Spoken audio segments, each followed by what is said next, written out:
Merci de m'avoir suivi jusqu'ici pour l'installation de ce MOSFET Perun dans une gearbox style V2. Il s'agit ici de la gearbox de ma M4 Tango Down Evolution Airsoft. J'ai pris soin avant tout de tout démonter. Il reste juste un petit coup de dégraissage à faire. Attention aux engrenages que vous allez utiliser. C'est compatible avec quasiment tous les engrenages, sauf les engrenages Max Torque ou Infinity. Car si vous utilisez ce genre d'engrenage, les dents du sector gear sont tout le temps vues et le Perun ne peut pas détecter votre cycle. Bon, je vais déjà m'occuper du selector plate parce que je suis bête et discipliné, donc je suis le mode d'emploi. Comme c'est un MOSFET qui utilise un capteur optique et des diodes infrarouges, il va falloir ici ajouter un petit sticker pour que la position du selector plate soit bien détectée. Comme vous l'avez vu, j'ai déposé le cut-off lever, donc j'ai déposé également le ressort. Il n'y a plus besoin du cut-off lever. Un petit coup de dégraissant. Pour une fois, j'utilise pas de l'essence F, mais sinon de l'essence F ça va très bien. Et là du coup je vais avoir besoin d'un de ces stickers. Alors, vous voyez, il y a des tout blancs, certains avec une minuscule barre noire et d'autres avec une barre noire un peu plus importante. On commence par le tout blanc et si jamais ça fonctionne pas, ils nous disent de switcher sur celui-ci et si ça marche toujours pas, de switcher sur celui-là. Ça va dépendre de vos pièces. Je colle le sticker. Donc comme ça, on est bon, on est peinard. Ensuite, il vous demande de vérifier si sur votre gearbox, il y a des petits ergots ici qui appuient sur les passages de câbles. C'est le cas sur cette gearbox, ici et là. Mais avant de les passer à la meuleuse, je testerai quand même pour voir si on peut monter ça sans rien toucher. La raison pour laquelle il ne faut pas que ça force, c'est que si vous percez l'isolation des fils, ça peut faire un court-circuit. Et du coup, vous cassez votre MOSFET. Ensuite, le manuel vous dit que si vous montez un MOSFET à câblage arrière, comme c'est le cas moi sur cette gearbox, il va falloir ici, hop là, boucher cet espace grâce à un des stickers qui sont fournis. Ils sont ici les stickers, vous les avez vus dans la vidéo de présentation déjà. Bon, même chose, un petit coup de dégraissant. On nettoie ça comme il faut. Et là du coup on vient appliquer le sticker.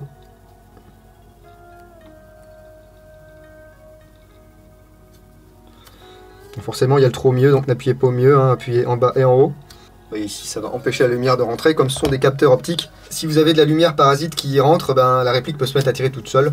C'est pas forcément ce qu'on a envie que ça fasse. Ensuite on va pouvoir sortir le Perun de son sachet antistatique. Alors là c'est pareil, si vous avez un pull en cachemire ou que vous êtes en robe de chambre quand vous montez ça, déchargez-vous en électricité statique avant, c'est mieux. Voici le module avec les différents câbles. Si vous avez regardé déjà mes vidéos sur les Titans et compagnie, ça ressemble un petit peu. On va pouvoir séparer ici les deux moitiés. Délicatement. Il y a un vernis spécial qui est appliqué sur le Perun. Du coup, il est plus ou moins tropicalisé, je suppose. Enfin, je dis plus ou moins parce que ça va pas résister non plus à toutes les intempéries que vous allez pouvoir lui coller dans la figure. Et là l'idée voilà, ça va être que ça se mette comme ceci. Vous voyez.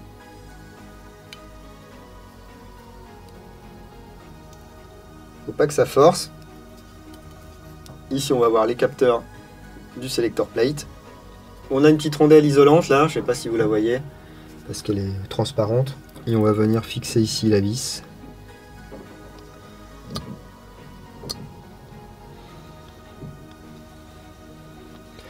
Ça sert à rien de serrer comme un fou, comme d'habitude.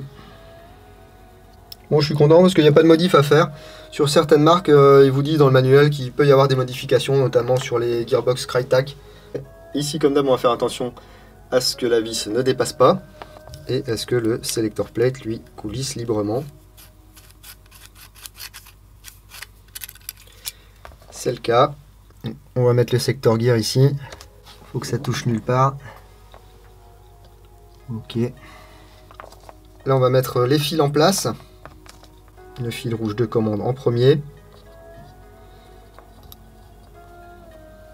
Le câble qui va vers la batterie. Et puis le câble moteur.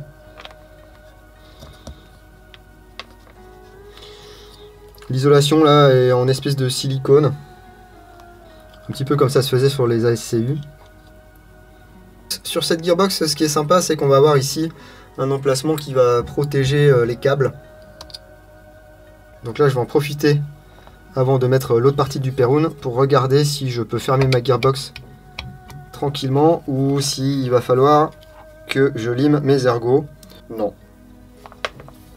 Ça n'a pas l'air de forcer ni rien du tout. Donc c'est parfait. Ensuite, on va à nouveau regarder que le gear ne touche rien du tout une fois qu'on a remis la partie supérieure du Perun. J'ai de la marge, c'est parfait. On peut vérifier à nouveau comme ceci.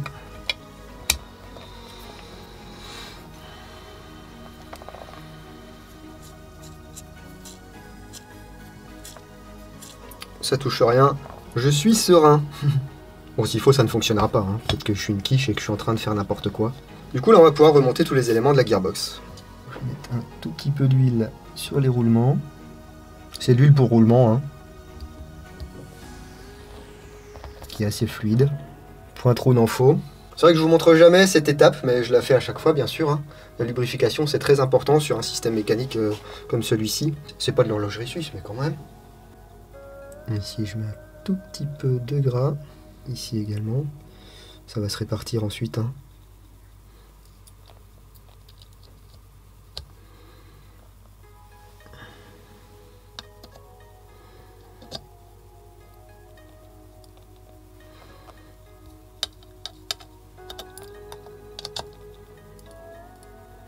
On peut remettre la queue détente, soit vous la remettez comme ceci, soit si vous voulez une détente un peu plus sensible ou quoi, ou réduire la course, vous pouvez coller une petite pièce ici. Alors ils vous disent à 1,5 mm, ou plus, ou moins. Faut faire des tests, mais il faut pas que ce soit trop sensible non plus. Moi je vais laisser comme ça. Hein.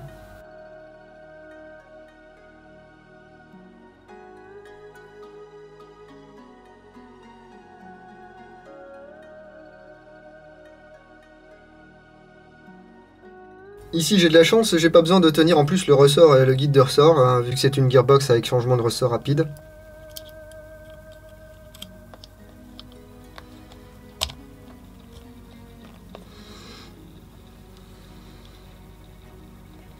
Bon, on va essayer de remettre ça. Nickel, est-ce que mon piston est en place? Il est en place. Il reste une dernière étape, et puis ensuite... on ira voir un petit peu les fonctions de ce MOSFET Perun. Comme je vous l'ai dit un petit peu plus tôt, il ne faut pas qu'il y ait de lumière parasite qui rentre dans la gearbox. Du coup, il nous reste 2 stickers. Ces stickers, ils vont se placer ici, au niveau de la queue de détente, pour boucher ces interstices. Donc ici, comme ceci.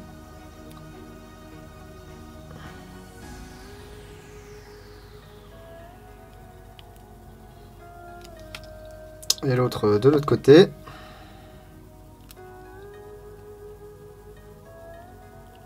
Voilà, comme ceci, donc comme ça il n'y a pas de lumière qui peut passer par l'intermédiaire de l'emplacement de la queue de détente. Je vous dis, si jamais il y a des endroits où la lumière peut passer, utilisez du scotch d'électricien, vous savez le scotch noir là, pour boucher les différents trous.